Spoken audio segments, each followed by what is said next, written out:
not feeling it Tony bound today, boys.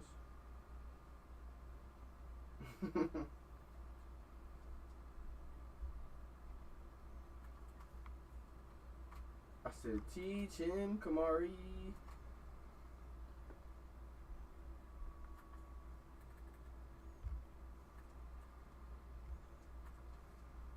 Tony ball game. Say no more. That's all you had to say. Watch this.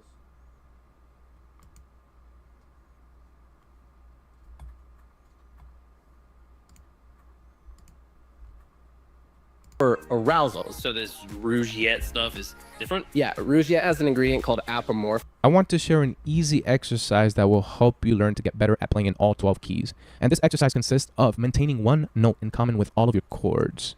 So for example, let's say we are in the key of C major. We're going to maintain the root note in this case as the note that we maintain throughout the entire progression. And in this case, the progression that we'll use is a descending one. We're going to start from C and descend through the major scale. So we go C, B, A, G, F, E, D, and then we'll go up to the G as a way of returning back to the C, which is the 1. Okay, so we did 1, 7, 6, 5, 4, 3, 2, 5, and 1. And now the exercise consists of filling in the voicing while maintaining these two outside chords, right? These two outside notes. Pretty easy. Let's start off on the 1. To the 7, 6, 5, 4, 3, 2, 5, and back to the 1. And the voicings that I'm using, right? A major chord, C major, that I'm just playing as C major over a B. This is technically a C major 7, right?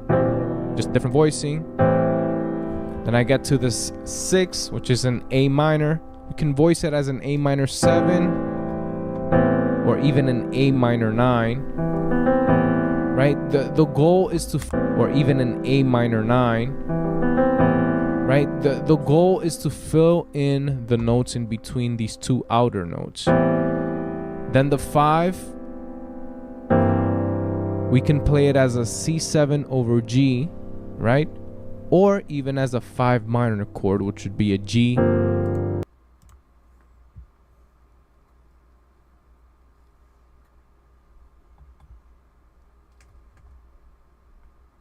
What's up? It's Owen. I'm gonna ask you a question. Have you ever been staring at somebody who you admire and notice how you're always caught up in getting their approval? Whenever they make a joke, you laugh at that joke a little bit too quickly. They say, let's go somewhere, and you want to go with them. Whenever they have an opinion of you, you're sitting there in bated breath, wondering what their opinion is. What if I were to say right now, you know what my opinion of you is? You know what I think is cool? Imagine that I said that to you right now. Would you be indifferent to it? Or would you be hanging on bated breath? If I said, let's go over there, would you kind of jump up and would you go quickly? Or would you not really care and stay in your own flow? This basic question that I'm asking, it comes from a simple rule in social dynamics, which is this. In any social interaction, there's one person who's reacting more to the other person than that person is reacting to them. Let me say that again.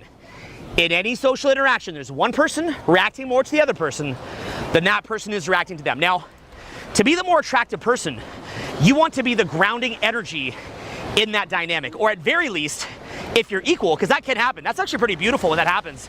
You still can't be emotionally and energetically leaning on them or kind of reaching towards them more than they're doing it to you.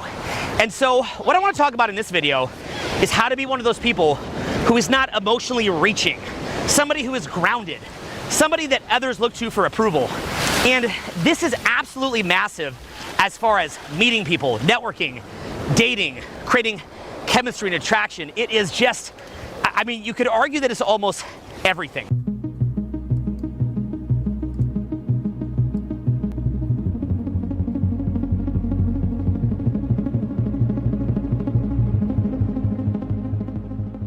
The first way that I'm going to explain this to you is that in order to be that person, you've got to be doubling down continually on yourself. So this is where we've even seen with traditional dating, where it becomes a really, really big problem. Because say that you take somebody out and you're spending money on them and you're really, really invested in that date that you're on and you've been planning it and you're excited about it.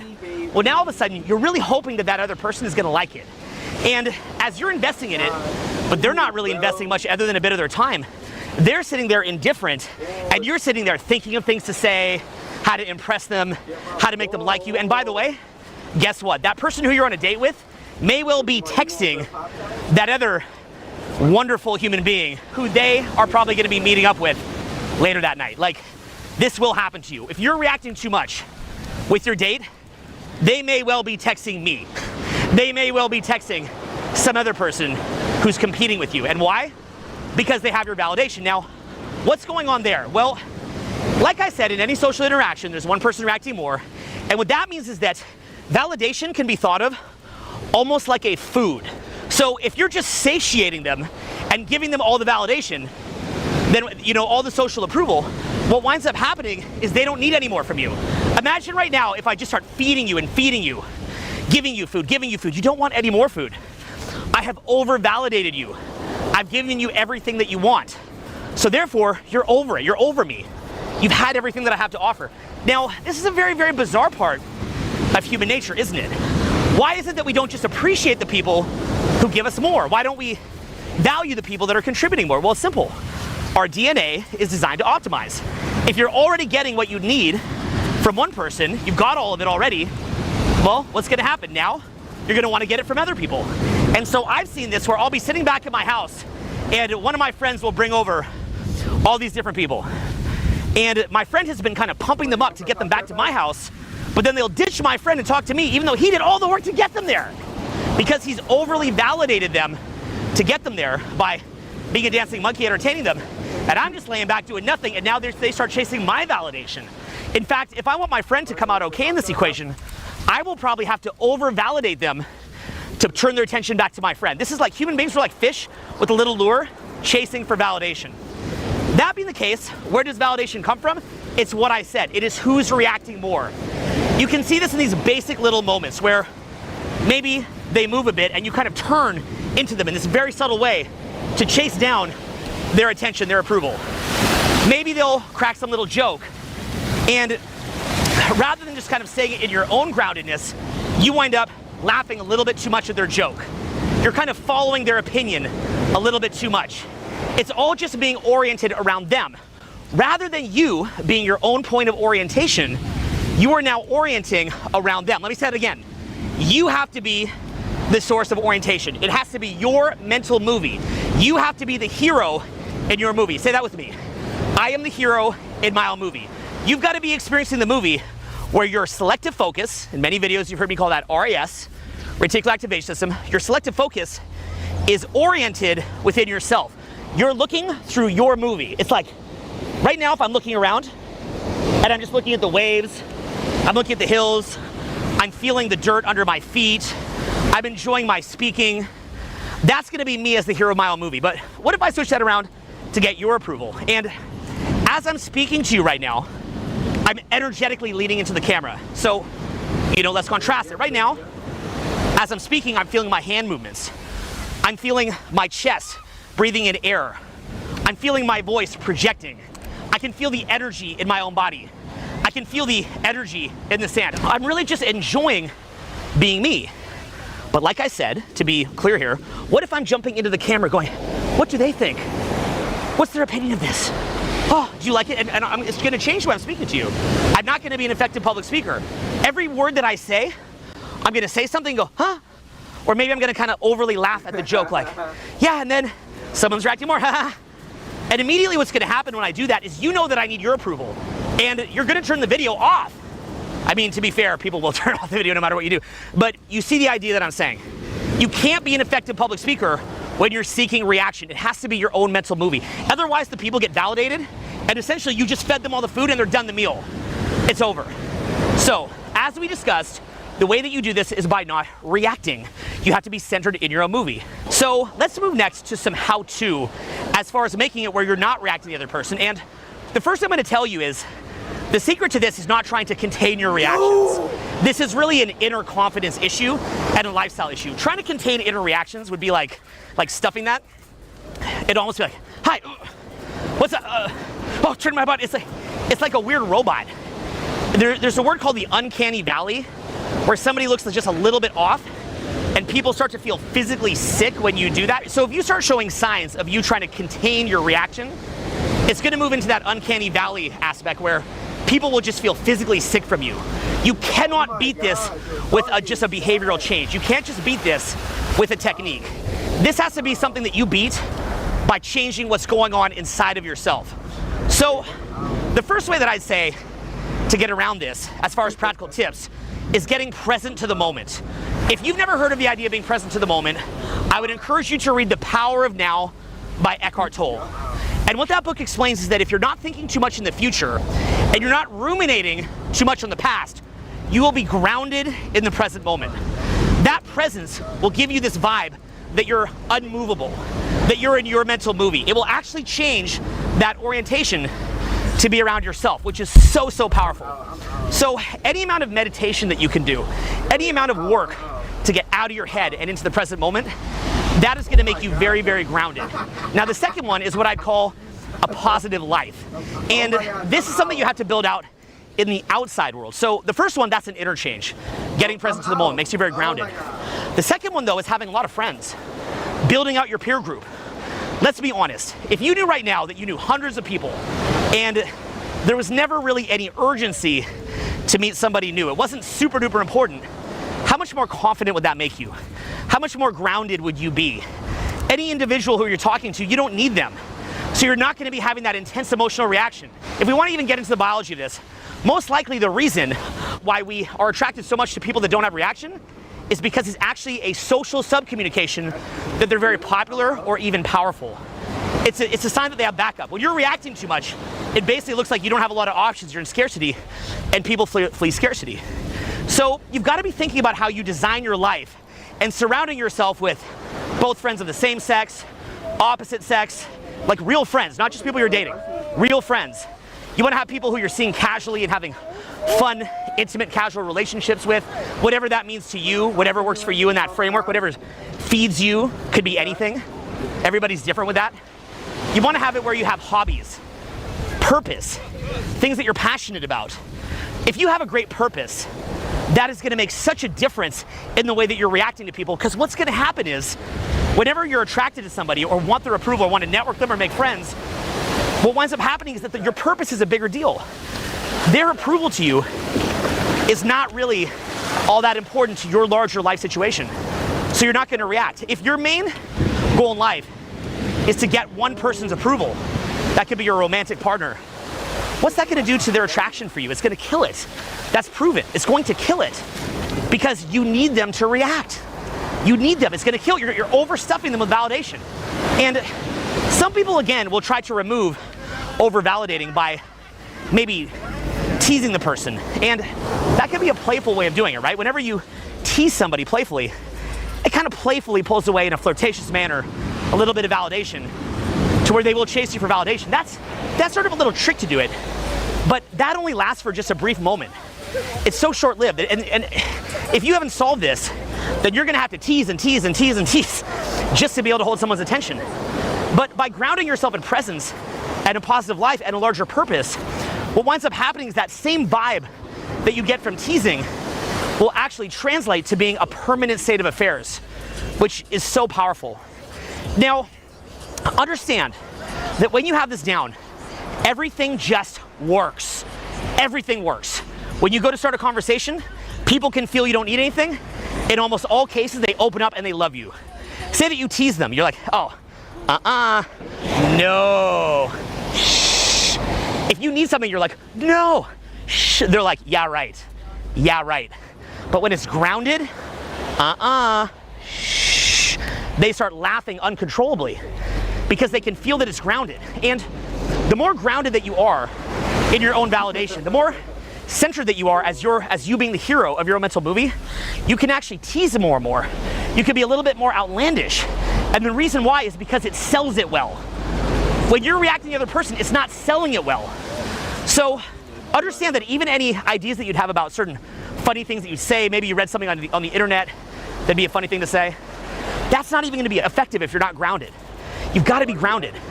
So in conclusion, your main job to become more attractive is basically just blunting neediness, blunting the desire and hunger, this overwhelming hunger for validation.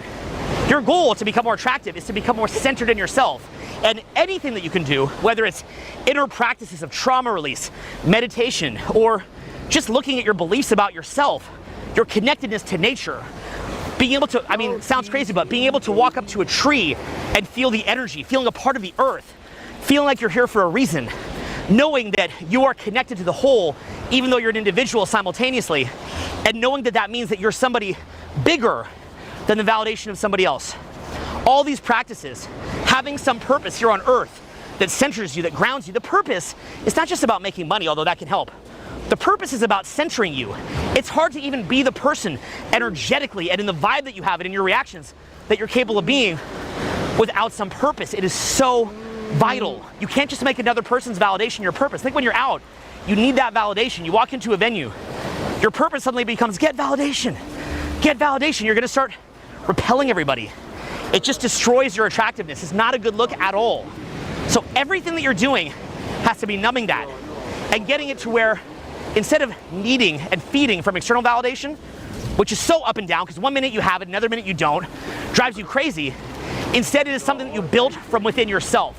And really, you build it within yourself, like I said, about as far as internal practices, but also there are little things that you can do to distribute the distribution of validation in many little pockets, such as making a ton of friends or having a purpose, because now at least it's distributed and all your eggs aren't in one basket, and there's many, many things that could validate you. So again, you want to make it central as far as your self-concept, as far as doing trauma release, energy work, presence work, of course, but also you can actually rely on validation, but you just want to distribute it to many places. Once you do this, as I said, everything works, everything just works. You walk up to someone, you start a conversation, it hooks. You say something a little bit outlandish, no, they're like, I love you, they go crazy. Maybe you look at them deep in the eye, you lean in a little bit, and they lean right back up into you. They desire you. And the reason why is because you're not looking to them for that need, with that hunger. And when they feel that you're genuine like that, rather than feeling like you're trying to take something from them and they'll immediately say, oh, I don't like you, they feel like you're giving them something. Ultimately, at its core, what we're talking about is offering value. Whatever you need, whenever you're hungry, whenever you're thirsty, energetically, emotionally, for that food of validation, because you haven't handled it yourself, you are lowering your power. But as you cultivate that validation in yourself from your purpose, getting present, creating a positive life, feeling that connectedness to your larger purpose and that larger soul aspect of being on this earth, when you have that, you are just vibrant. You are the center of energy. People look to you with awe, love you, and feel attracted to you and want to do things with you. They want you to be a part of what they do. And that's a beautiful thing. So to wrap up, ultimately, make the decision today to get into nature, maybe places like this, here in Hawaii. I'm on the West Shore, Yokohama Beach. Enjoy your life. Take the time to smell the roses. Take the time to cultivate an inner practice. Take the time to build a life that you're so proud of. And as you do that, and you feel grounded, you feel that you are the hero of your own movie, then you can take your skills as far as meeting people, starting conversations, being funny, leading the vibe, dictating the vibe, all that, moving people to better, cooler, more fun locations, going into situations where it's just you and somebody else and anything could happen in that situation. They're gonna feel that you're offering value and it's gonna increase your inner power by 1,000% or more.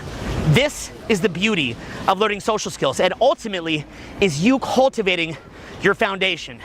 Very simple. As we said, in any social interaction, one person reacts more to the other person than that person reacts to them.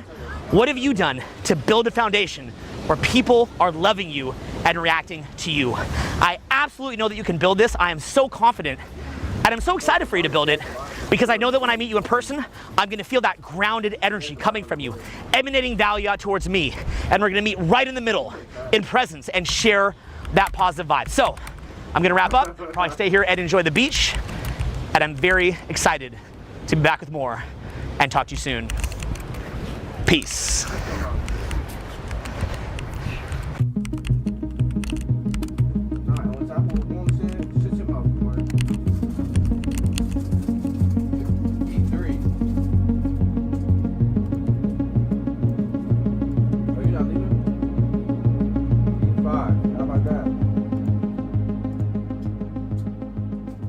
Let me ask you a question.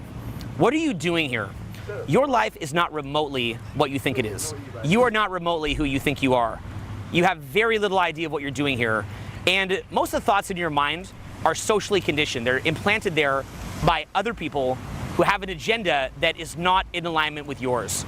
You're sitting here breathing, listening, getting different ambitions and desires, and yet there's no center that is dictating these. These are being implanted within you from outside or even from your biology, and there's very little inside of you that is awake or proactive or fundamentally that is you.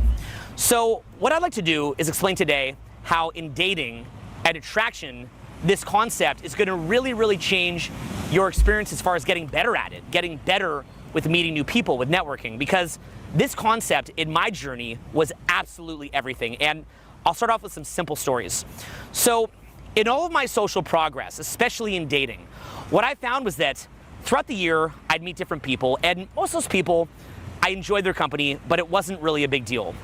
But sometimes what would happen is I'd meet somebody who was really special to me.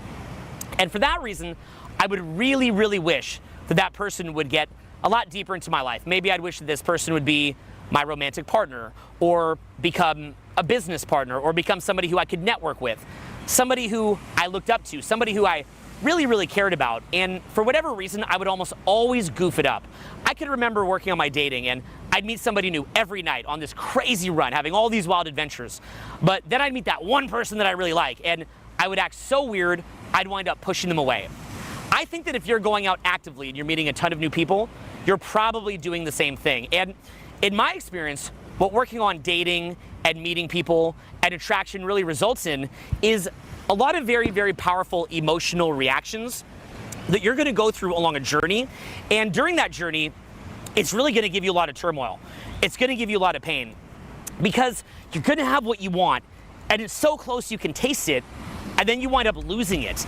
And this seems to happen again and again and again. I remember in one year, it was around 2004, I'd been working on this for about 2 years, I managed to alienate 3 different people who I was so into. I just pushed them away. One time I watched this person running off with someone else. Another time I found them cheating on me. Another time I saw the person I really liked just being piggybacked away by somebody else, and that I was being lied to. I mean, it was crazy. They were saying to me, I really like you, and they were being piggybacked off into the sunset. Well, I sat there just beside myself, trying to figure out what was going on. Now, at the time when I'd have these types of experiences, I'm sure you've had them yourself, I was so frustrated, and it would really get under my skin. And I remember losing sleep over it, and really making that other person who I was so attracted to my central point of orientation. There was a desire that was there that I really just couldn't turn off. Losing sleep, getting frustrated, and ultimately losing sight of who I am. Now, what if I were to tell you right now that sitting here today, losing those dating opportunities is actually the best thing that ever happened to me? And what if I were to tell you that it would actually terrify me to think about what would happen if I had wound up staying in those situations, or even in relationships, by the way, when maybe I've really liked somebody, really been attached to somebody, and losing them and just having my guts ripped out. And again, what if I were to tell you that it terrifies me to think what my life would look like if I had stayed in those relationships? I mean, it literally makes me tremble to my core at how much less developed I would be as a person, how much less powerful I'd be, how much less happy I'd be, how much more asleep I would be. Do you ever look at people who are married and just see that they're kind of half asleep, and you think, geez, you know, at one point they really loved each other, it must have been so fresh, and now they're just bored of each other, and it's kind of weird and deadening. Well, if you've seen that in marriages, and it doesn't mean that every marriage is like that, I don't think that at all, or that your marriage would have to be like that, but if you've seen that in marriages, you can realize that anytime that you actually don't get what you want, rather than moving towards that kind of dead situation, you're actually moving towards aliveness. Now, here's why that is. In spiritual growth, particularly Eastern philosophy, they'll talk about the underworld. And I may not be totally clear on this, but the idea of it, they say that we're in samsara. It's a world of illusions, right? And we have this kind of Maya world or samsara world of illusions. I've kind of goofed this up, but you know, it's the general idea of it. I've always loved the general concept. I'm not too concerned with the specifics. But what they'd say is in the underworld, there's this realm of the hungry ghosts. And these hungry ghosts would have big, long beaks with big, fat bellies. And no matter what it is that they would eat, it was always too slow to fulfill them. They're not satiated inside of themselves. So right now, if you think about it, how would you describe yourself? Are you somebody who's truly, deeply fulfilled and you could just enjoy being with somebody else just for the fun of it, just for the joy of the experience? Or are you somebody who on some level needs that other person? Are you on some level that hungry ghost looking to others to truly complete your experience of life? Now, you can say to yourself that you're not that hungry ghost and that you're fulfilled, but I would really beg to differ, because really, in my experience, there's sort of a homecoming to this where you get pulled out of yourself and want that other person so badly, become infatuated, and then when you lose them and inevitably drive them away, because it's funny, you can attract almost everybody else, but that one person who you like, you wind up being just a little bit off. You know, we say to any social interaction, there's one person reacting more to the other person, but that person's reacting to them. And when you get attached to that one person, you'll tend to push them away a little bit. It's really, really interesting how this works. It's almost supernatural. You'll push that one person away. And what happens is, as you get pulled out, you lose yourself, and as much as it hurts, inevitably over time as it heals, there's a homecoming back to yourself. And that appreciation of who you are deepens. Then you'll have some fun experiences, maybe some really wild, kinky dates, fun, wild adventures with different people. Who knows what could happen? It's really fun, really novel, really spicy. And then what happens is you get pulled out again with that next person who you really like, or maybe it's just someone who you met that night that you were hoping to run off into the sunset with, whatever it is, right? And all of a sudden, you're pulled out, and it's so painful, and then you get pulled back in. And it's through this process of losing yourself and refining yourself, that you become more cemented in who you are. Generally in life, gain in the physical world means that you will often lose yourself spiritually. But a loss in the physical world often leads to gains spiritually. So when I asked you the question earlier in this video, and I said, do you know who you are? Do you know what you're doing here? Do you know what this is? Understand that when you're infatuated with somebody, or maybe you meet somebody out and you just really want it to work so badly, do realize this is not what it looks like on the surface. In fact, what you're experiencing is a very powerful internal journey. You're moving through the world externally, but you're experiencing an internal journey, and an internal shift that is very, very powerful. And if you're not aware of this context, you can be just pulled into life and never refine yourself. See, whenever we experience a loss, there's a choice. We can get bitter or we can get better. And so when we get pulled out and we get bitter, we go further away from ourselves. We go into victim. We even create an identity as being the biggest victim, the person who was abused the most, the person who lost, the person who was taken advantage of, the person that was mistreated, the person who was left alone, the person that was heartbroken. And you can actually strengthen that identity away from your true identity, the truth of who you are. You create that external identity. But to get better means to let go of that and to come back into yourself and reground yourself in a more powerful way. So as you're moving through this life experience, ultimately what's happening is as you're moving away from yourself in that infatuation or need, whether it's for money, networking, looking a certain way, having a certain type of fame, getting what you want in the physical world and then losing it and coming back to yourself. And then of course, inevitably in this physical world, we want something else. And it takes us away from ourselves and we lose it and brings back to ourselves. And ultimately what will happen is as we move through this process, there will be things that we can begin to enjoy, maybe someone who you're infatuated with or someone who you want to go home with or different fame or money. There'll be things that you'll get, but you'll get to a point where you're ready to receive them and actually to keep them.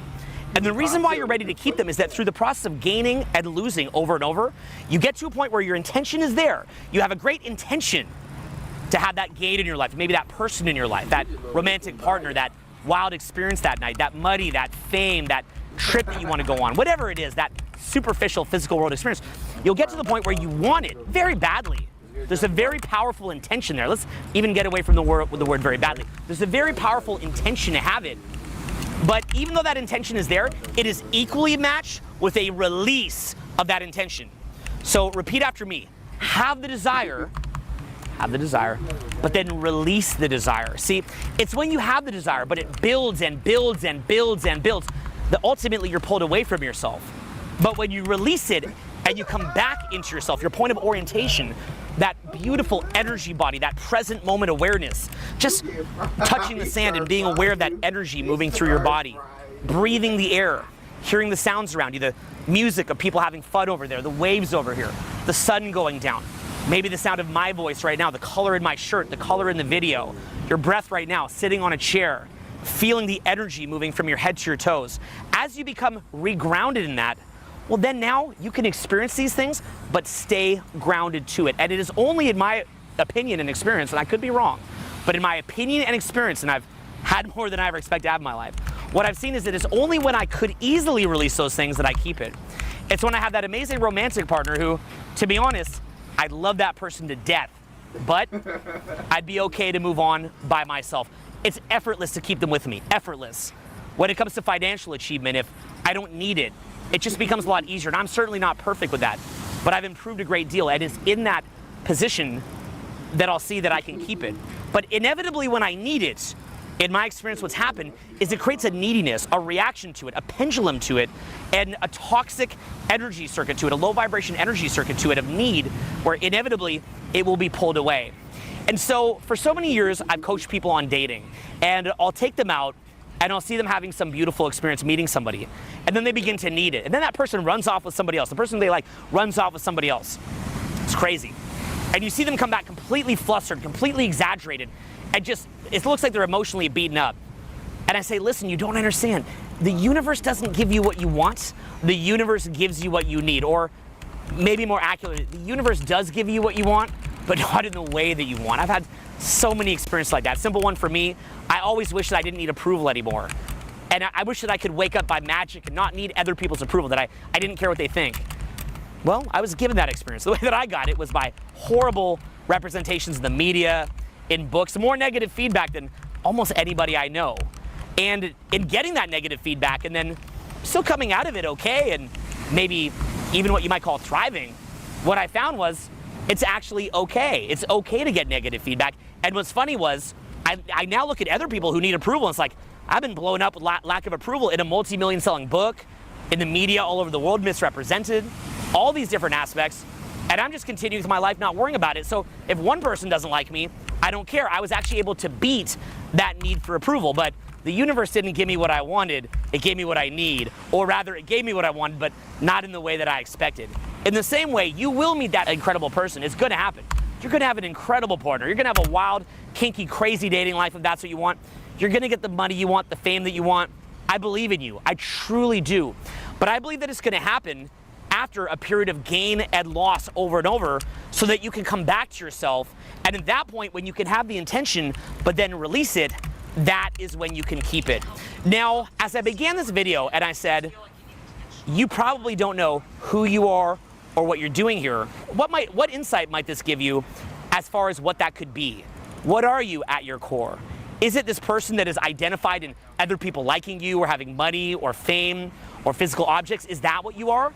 These are fun aspects of life. We're here to have joy. I want you to have these. That's why we're talking about it now. So you can want it, release it, keep it, have it, be it. I want you to get to that point. I think that's beautiful. But ultimately, those things that you gain, you will not carry with you past this level of existence. You will die.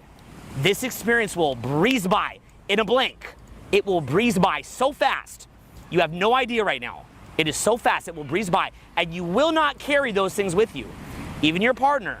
You're not going to be carrying your partner with you. You're not going to be carrying the material objects with you. We are one.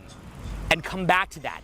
As you come back to that and you recognize your core essence, that is your rebirth in this lifetime. Rather than having to die to know who you are, you can know who you are in this life. And from that position, going out meeting people means that you're not going to be needy. So from a practical standpoint, because we've just gone a little bit esoteric and out there, you may not even resonate with what I'm saying, and that's awesome if you don't, because I encourage independent thinking, so I think that's awesome.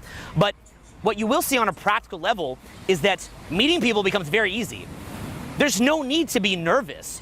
There's no need to have desperation. There's no need to turn anybody off because you're being weird. You're grounded in yourself. And in fact, what happens instead is that people are drawn to you. It becomes a law of attraction, as they say, but not just by thinking I'm looking for a parking spot and then I got it, law of attraction, but going deeper on being an attractive person, having an intent, letting it go, allowing it to come to you, and merging with it. That, to me, is the most powerful type of attraction you can ever have. And if you want to be a master socially and just crush it, if you want to go into a venue and just have the wildest night and tear it apart, have the best night of your life, that kind of magnetic attraction everywhere is invaluable. So this is very powerful, both as far as having an authentic and legitimate experience of life, but from a practical standpoint, it's also just valuable for having a lot of fun. It's a lot of fun. And from breaking out of this kind of cycle of needing to prove yourself to others, but transcending it, transcending a lot of these crazy needs that you have, and really just taking your life entirely to a different level. Oftentimes we can't solve the problem at the paradigm at which it was created. We want to go to a new paradigm where all those problems are solved automatically. If you're somebody who's 25 right now, you'd probably know how to go back to high school and be super popular. But when you're in high school, it seems like a big deal. Well, you know, maybe you don't. But I'm sure you could very easily if you put your mind to it. Well, in the same way, as far as your dating life, your social life, or any type of success, once you learn this kind of thing, you'll easily go back to it, and it's really not a thing anymore. It's actually very, very easy. And of course that's fun, you're gonna have great experiences and more success. But ultimately, the true satisfaction is in finding out who you are, what you're doing here, and beginning to give birth to some kind of proactive force where it's not just a bunch of social conditioning popping into you and you're repeating it like some kind of non-player character, just repeating what you've been fed like you see so many people doing, which is so sad. This world needs to wake up. But what's gonna happen is you're gonna begin to stoke that second awakening, get present to the moment. You're gonna become aware of different energies around you, life as it's around you, joy as it's around you, a subtle texture of life itself that you can merge into. And of course, these other things, they're gonna be fun to have, these material things, but they're gonna handle themselves. That being the case, the next time that you're really caught up on somebody and you've lost sight of that, I hope what this video does is reconnect you to your core. So get present. Begin to wake up. Come back to yourself. We're one.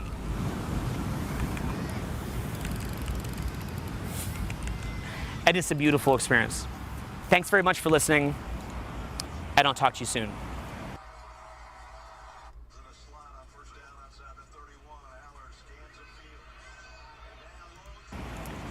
Peace.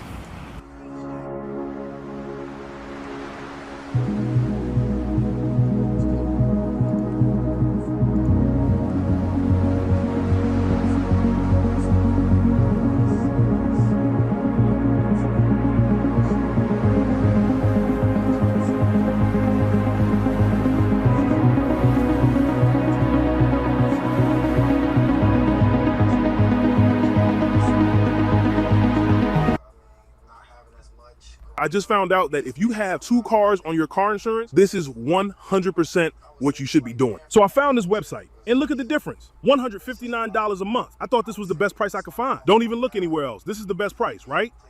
Okay, so welcome to Dallas, Texas. And I want to tell you something. Your time has value.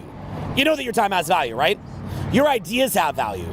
You are an attractive person. You are a great friend. You have things to sell and value to offer to other people that would change your life. You know that in your mind. You know your time, your energy, your presence has value. Isn't that amazing? Isn't that nice to know? In fact, I think that's one of the most important things that anybody can have as an underlying foundation, is an understanding that you, your simple, authentic self, has value. Now, what I want to show you in this video is the contrast between authenticity, authentically knowing that you have value, but also relatability. And what we're gonna talk about are situations where maybe you're seeing somebody, you know, maybe you're dating somebody, maybe you're selling something to somebody, maybe you're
Tonight, in your spacious La Quinta suite, your eyes could use a break. After a long day of seeing, things.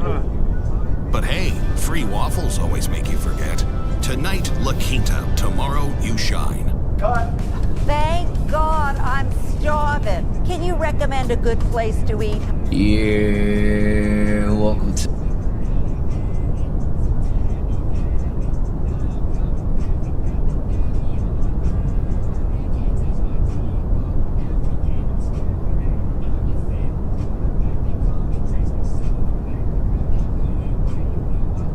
the dojo, baby, man. Have no fear, Taekwondo is here, man. Listen, if you struggle getting ghosted, being left on scene, women just ignore you, women just forget about you. You don't know what it's like to have that lifetime warranty. You don't even know what that is, because you ain't been in the dojo, you even get your black belt, man. You don't even know what I'm talking about right now.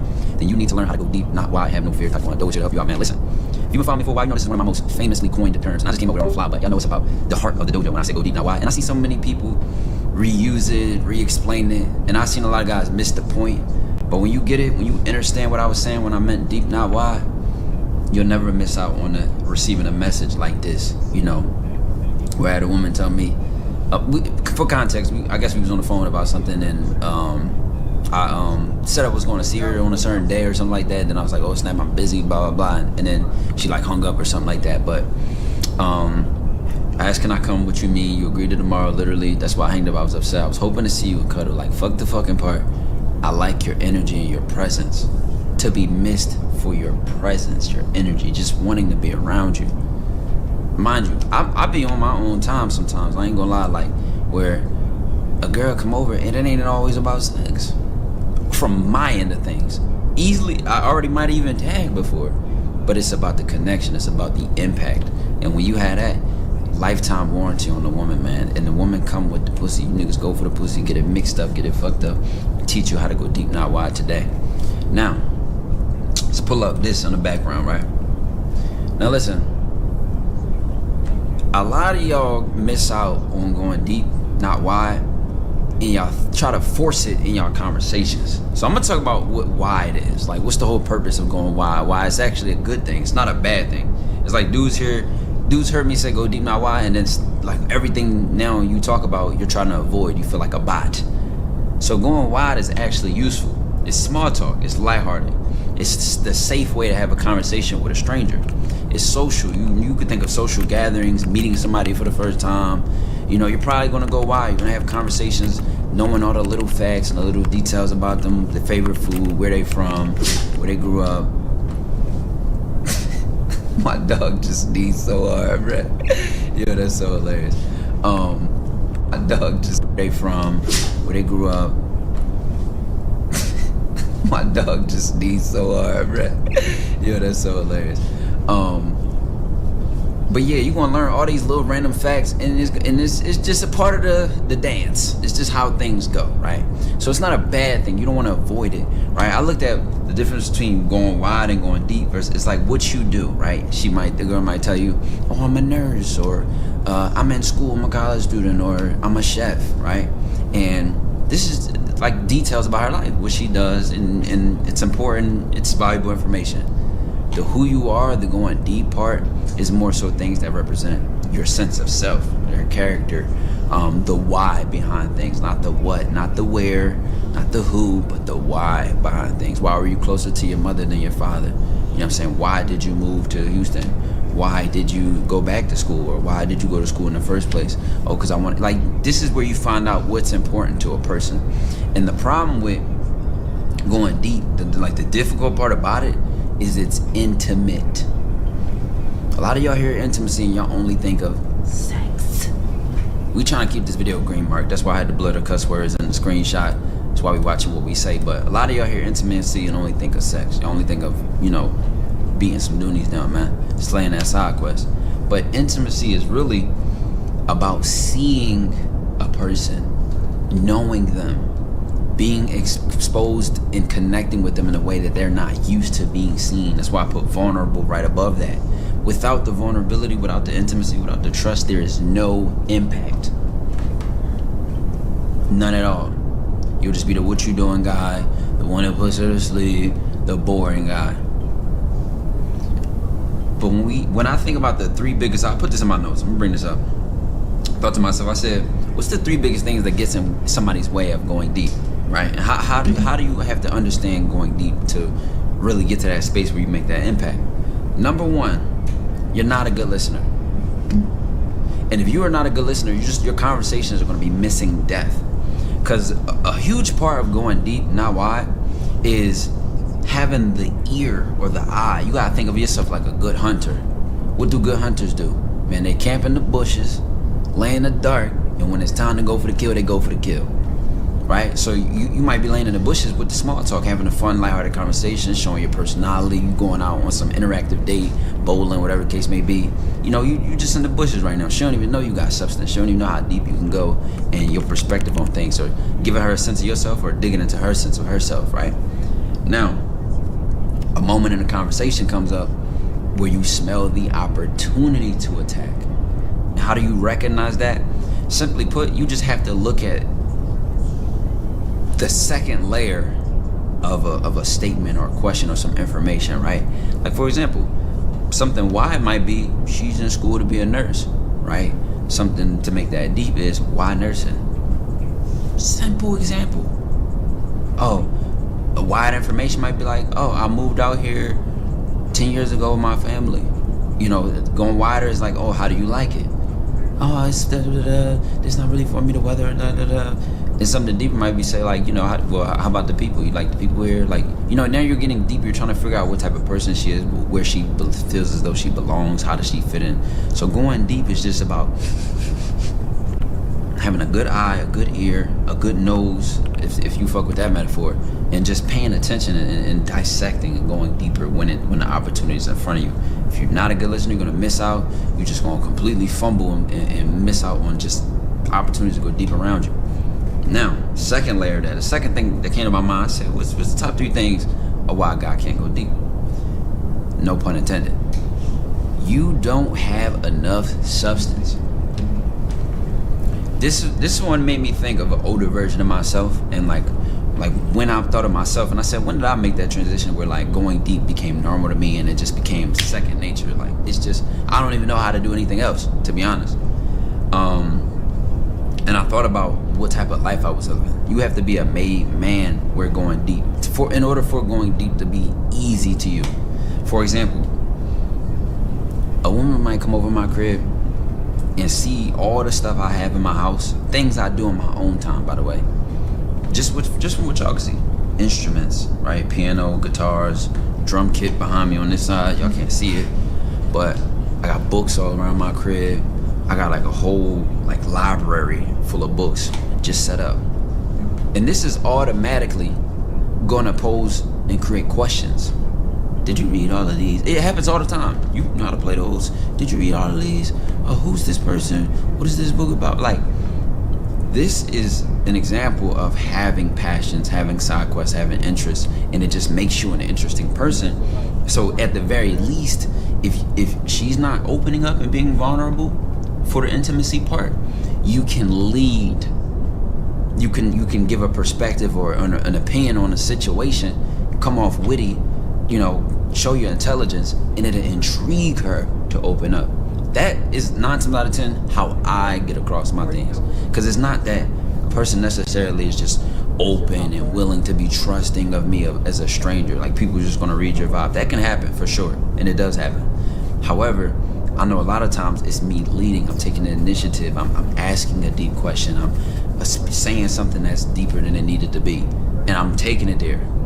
You know what I'm saying? And then boom, it's a turning point in the conversation where it's like, oh, we can actually talk about something meaningful. I could actually, you know, girl might start picking your brain.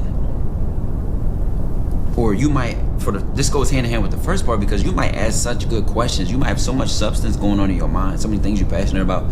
You just ask better questions, your conversation are better. So then therefore, you've been listening so well, your follow-up questions as well, you made her think, she'll turn around and flip it on you. I need some of my dojo members in the comments to vouch that when you could be such a good listener and a great conversationalist that on you, she starts picking your brain, wanting to know what you think about things, how you see the world, what you're interested in. It works out that way, just off of being a good listener and leaving traces of your intelligence and things you're interested in. Now, for the third part, I put confidence.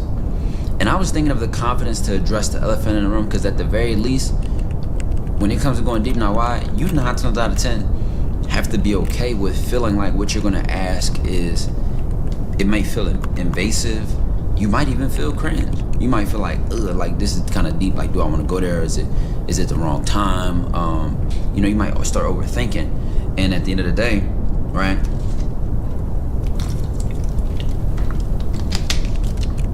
Let me take some of my water.